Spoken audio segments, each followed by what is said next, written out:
ஒன்று ராஜாக்கள் அதிகாரம் 2 வசனம் 2. நான் பூலோகத்தார் போகிற வழியிலே போகிறேன், நீ திடன் கொண்டு புருஷனாயிரு. அன்பான தேவ பிள்ளைகளே, இந்த வார்த்தையை தாவீது தன் மகனாகிய சாலமோனை பார்த்து கூறுகிறார். அப்படியானால் இந்த உலகத்தில் பிறந்த யாவரும் கடந்து செல்ல வேண்டிய ஒரு வழி இருக்கிறது. நாம் நிலையற்ற இந்த உலகத்திற்காகவே வாழுகிறோம், உழைக்கிறோம், கவலைப்படுகிறோம். ஆனால் நாம் யாவரும் போக வேண்டிய மரணம் என்கிற ஒரு வழி இருக்கிறது.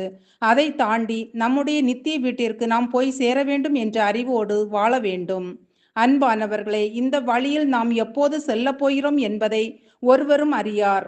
இதற்கு வயது வரம்பில்லை. என்ன காரணத்தால் நாம் இந்த வழியில் பிரவேசிக்க போகிறோம் என்பது ஒருவருக்கும் தெரியாது.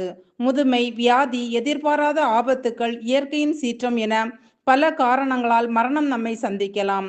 ஆனால் நாளைய தினம், அடுத்த வினாடி நம்முடையதல்ல என்பதை நாம் அறிந்தவர்களாக இந்த உலகத்தில் வாழ வேண்டும்.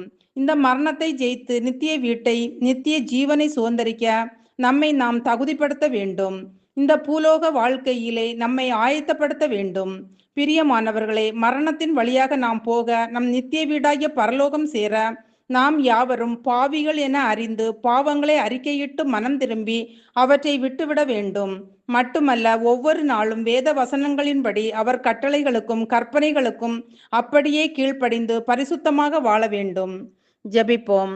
அன்பின் பரலோக பிதாவே, இந்த நாளுக்காகவும் இந்த சத்தத்தை கேட்கிற ஒவ்வொருவருக்காகவும் உமக்கு நன்றி அப்பா.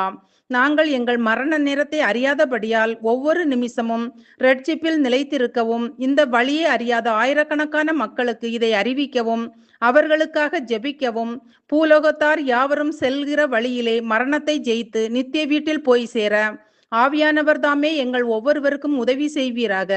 இயேசுவின் நாமத்தில் பிதாவே, ஆமேன். காலை தோறும் தவறாமல் கிருபை கிடைக்க செய்கின்றீர்.